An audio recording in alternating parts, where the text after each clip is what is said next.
The challenge, the opportunity to connect. The 1960s, a time of imagination and change, a time of anger and fear.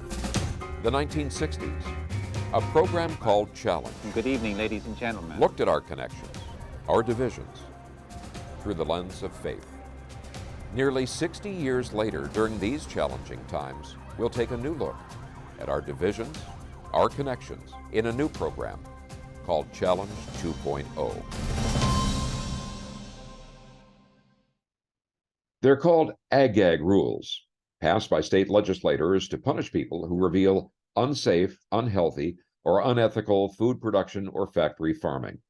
Such rules are only one example of strategies to reduce or eliminate public knowledge and regulation of corporate agriculture and food production methods. But in this episode of Challenge 2.0, we meet a group seeking to counter that pressure and increase access to food that is good, clean, fair, and affordable. So we're delighted to have with us today Mara Welton, who is the Director of Programs for Slow Food USA, and Kim Marshall from Slow Food Seattle. Thank you both so much for joining us today. Thanks for having us today, Jeff. Thank you.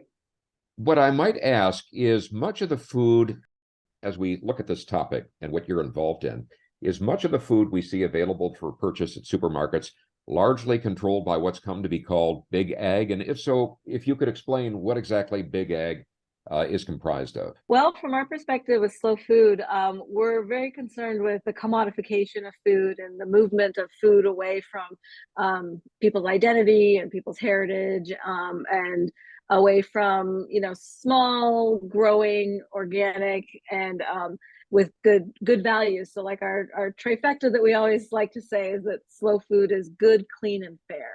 So Big Ag is not concerned with good, clean, and fair food. I think we can all agree that capitalism is maybe the main, and economics are the main concern of Big Ag.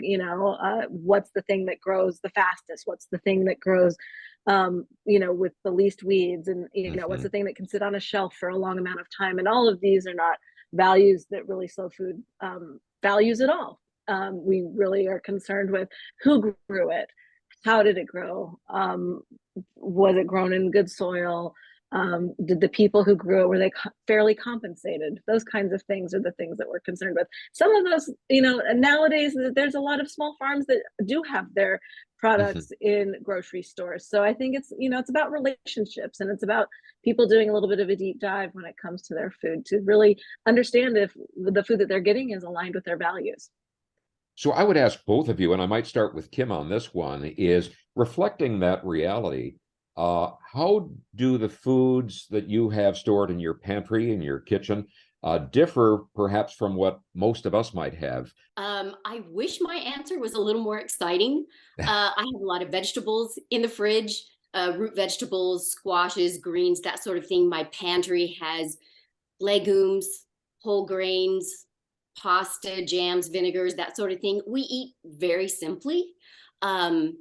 Salad, soups, that sort of thing. It's mostly vegetables. I don't know how much that is different from other people's. Mara, how about you? Yeah, my husband and I had a farm, for a small organic vegetable farm, for about 20 years. And so I'm always thinking about fresh produce, and we don't really buy things in boxes. We buy a lot of whole ingredients, and, it's usually, like Kim was describing, is pretty much what my pantry looks like right now. I belong to a bean club, for example, so I get really interesting and rare varieties of heirloom beans that come to my door every quarter, and I get to experiment with those and learn their stories, and provide some really high quality nutrition to me and my husband as well. Lots of fresh fruit and vegetables. That's mostly what I'm focused on. Very few things in boxes or cans. Jumping from that question, Big Ag claims that their model, their way of doing business, is essential to feeding the world and keeping food available at low cost. I suspect, just from the little bit we've talked so far, you wouldn't agree with that. So why wouldn't you agree with that assertion from Big Ag? Well, your question is focused more about cost, right? Cost of food. And I think we can see, and in this, like, we're still in the middle of pandemic times. I think we can all agree that, the reverberation from the pandemic through our, uh, the food system and the way we get our food supplies, and every kind of supply. I mean, construction is dealing with it too, with supply chain issues, not just food. But when some giant conglomerate, big ag organization, gamifies food and tries to get the cheapest most out of our land and out of our production, then there's someone is going to lose along that pathway. And so usually it's the workers get paid less, but then they still hike up the prices because of the volume that they want to put out there. There's a lot of economies of scale is something that Big Ag is very interested in. I think in the realm of slow food, we're very concerned about uplifting small farmers, and that includes small animal holding farms, small dairies, small vegetable and grain producers, because they're really focused on keeping things local and keeping that economy local to their environment, and to their local economy. And so I think when you have relationships with a local farmer, you can also have things like a farm share. You can be close, keep that money closer. Every dollar that's spent on a local farm stays closer to home. It doesn't get exported out or go to shareholders of a giant corporation that doesn't even think about the people that they're serving, but when you have that relationship with your local farmer, you actually get to see the benefit of that dollar that you spent on that farm share going directly to the improvements on the farm, or what have you, paying their workers. You feel a lot more tied to your food, and that's really one of the main goals of slow food, is just being more aware of all of the things that go into getting you food on your table. Mara, following on from that, the other issue is the impact of that practice of Big Ag on the actual health, the nutritional quality of what American consumers are getting. What about that impact of Big Ag and getting most of our food from that source?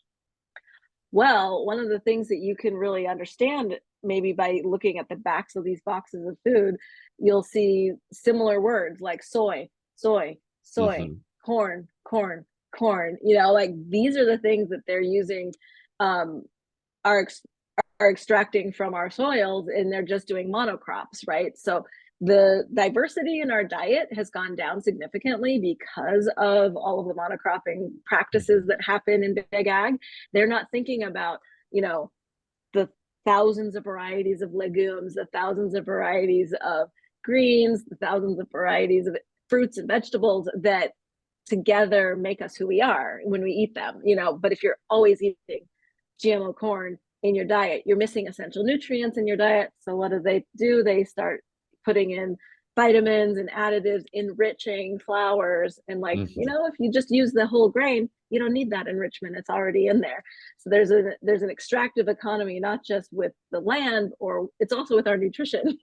And I've never quite understood that, to be perfectly honest, because we already have these perfect foods that have all the package that we need, and we combine them with our diverse diet. So you really miss out by not having that biodiversity represented in the food.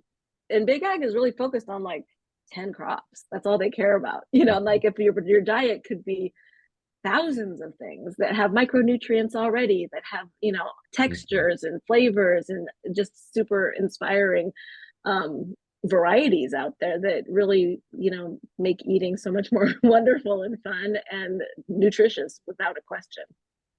Because most of the people that are watching this initially are from the Seattle area. What's been your experience in terms of the limited availability of essential foods and nutritionally rich foods in the Seattle area, and what alternatives do you tend to turn to?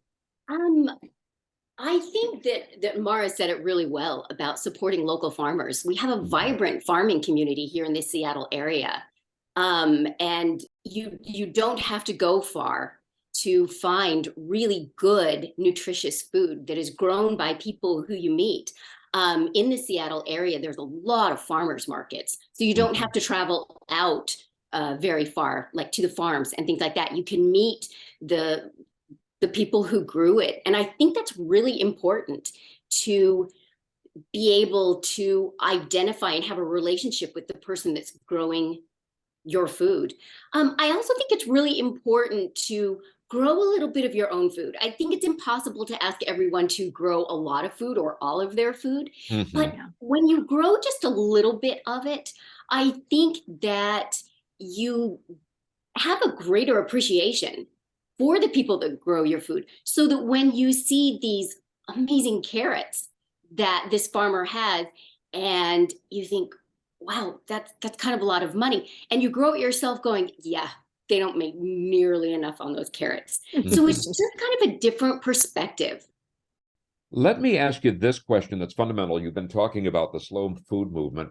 How did that begin? I understand it didn't actually begin in this country, but it was a response again to the arrival of a purveyor of fast food. Mara, maybe you can share that backstory with us. Sure, absolutely. I'm always happy to share the origin story of slow food. And really, the easiest way to think about slow food is not about like slow cooking necessarily or a slow pace. It's really slow food in response to fast food. So slow food is everything fast food is not.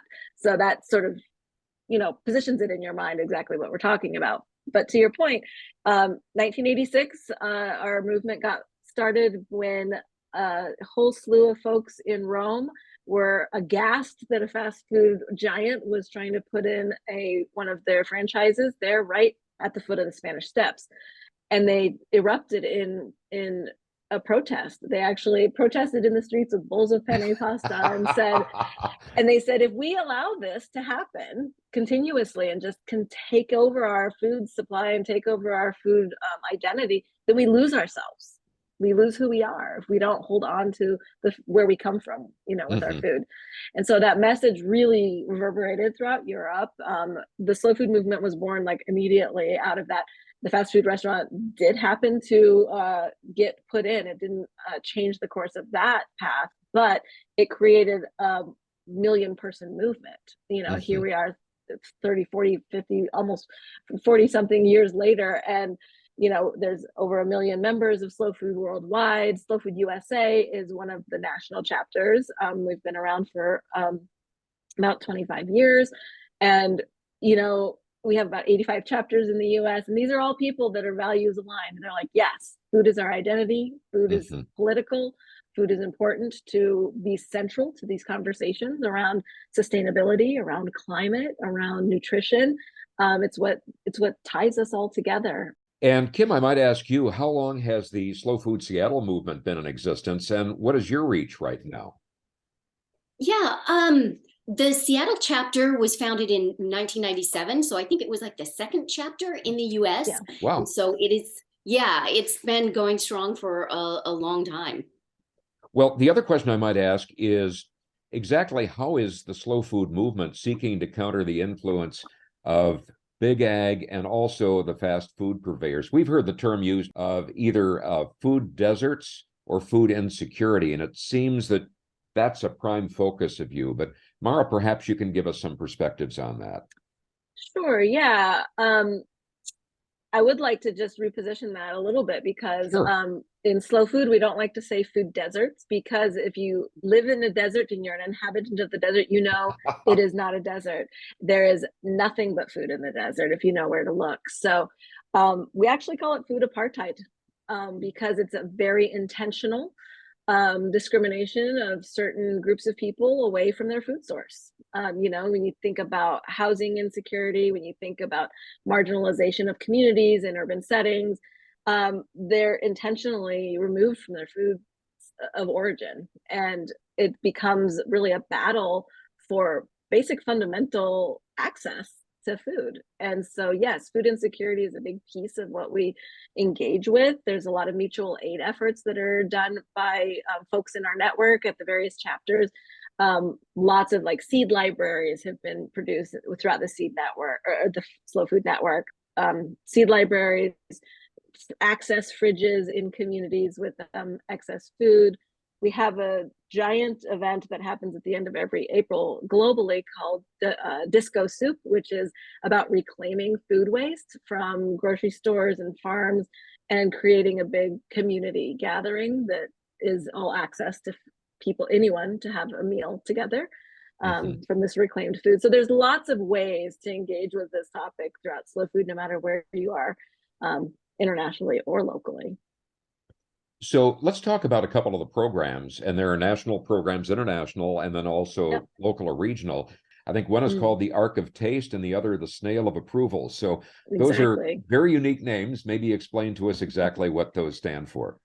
Absolutely. So the Arc of Taste is essentially a living catalog of rare and endangered and delicious and distinctive varieties of seeds, breeds of animal, types of foods that people are very connected to, but also worried that will disappear if we don't keep them intentionally on our plates. There are heirloom varieties, there are old varieties, there's breeds of animal that are particularly good at maybe one thing or another, and not necessarily good for commercial production, but good for a family use, that kind of a thing. So there's on the American catalog of the Arc of Taste, we have I think it's about 400 and something food items that are in the catalog.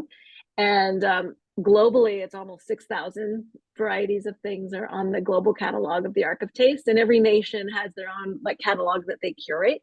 But it's a really it's an invitation, essentially, the Arc of Taste. It's an invitation to be engaged with and learn about foods that have a story, and that connects you to those people and those communities, and maybe makes you a champion of that food and keeps it around. Our indigenous friends say all of these seeds and all of these breeds are kin, they are not considered separate from humans. They're our relatives. And so if we think about the Arc of Taste as like a family album or our family tree, these are the foods that make us who we are. And I think it's a really important catalog to have and to celebrate. And in fact, Slow Food has a book coming out this August celebrating the Arc of Taste. So keep your eye out for that. We'll do that. And then Snail of Approval is a very specific award that is given to businesses that are good, clean, and fair businesses that are upholding the slow food values in their business practices, which is very difficult to do. It's not focused on profit, it's focused on values. So it's hard to stay afloat, and it's hard to do both, right? It's hard to be a successful business and stay true to your values. So we recognize that it's not a certification; it's an award of excellence that chapters have signed up for, and they are the ones that do the awarding to people and businesses in their local area. In terms of the Arc of Taste, Snail of Approval, and other programs here in the Pacific Northwest, what are some of the ones that people would find here? Yeah, so right now the Seattle and the Greater Olympia chapters are getting ready to launch a regional Snail of Approval program. And so this will greatly expand our area from Bellingham in the north of the state, down through Seattle and the east side, Tacoma, Olympia, down to maybe the Centralia area. So this will create a lot of opportunities to award snails to those farms and restaurants and food producers that are doing such great work in our community. So, and our members love to connect with the snails. So it's really exciting. Also, as far as the Arc of Taste goes, the Seattle chapter has boarded 4 important foods onto the Arc of Taste: the marbled Chinook salmon, the native Olympia oyster, the gooey duck, and the macaw ozette potato. The Whidbey Island chapter has boarded the Rockwell bean and the sugar Hubbard squash onto the Arc of Taste. We have the Land and Sea chapter up in Friday Harbor has a community garden, which is a real draw and an asset to that community. And they are planting numerous foods from the Arc of Taste in there and educating the community in those foods. So we have, a vibrant community of chapters up here. When we hear people criticize the movement toward organic food, some of the elements that we've been talking about, they say, well, it's more expensive, but there are certain elements of the food production process that are being ignored. What are some of those things that are being ignored? And Mara, I might direct that question to you, at least initially. Sure. Yeah. I love this conversation because I myself was an organic farmer, and I was deep in that conversation all the time with my customers. And I can tell you that labor is one of those things that often gets ignored. And, farm workers historically don't get paid well, but guess what? They work so hard and it's labor worth valuing. So, and also when you have organic as part of the conversation, the crops that are being planted are going to require a lot more hands-on effort, because you're not just spraying to remove weeds, you're actually employing people to pick weeds. So that's a piece of that conversation that always gets ignored, is like, what are the people being paid? And in an organic situation, you need people to be doing most of the work. You can't so outsource it to chemicals. So that's a big piece of that conversation. Also, usually it's a very hands-on and a small operation, or and there's certification processes for being organic that are also quite expensive. So all of those kinds of factors play into the pricing. And aren't we also beginning to find out that exposure through foodstuffs to pesticides, herbicides are having a very real health impact Yeah. on our health? Exactly. Yeah, I'm not a nutritionist, but I do know that, when you have a lot of chemicals in your system that are not natural, it causes problems. And there's some corporations and pharmaceutical industries that are getting that hen is coming home to roost now, right? Because these chemicals have been in our food for a critical period, and we're starting to see, sensitivities.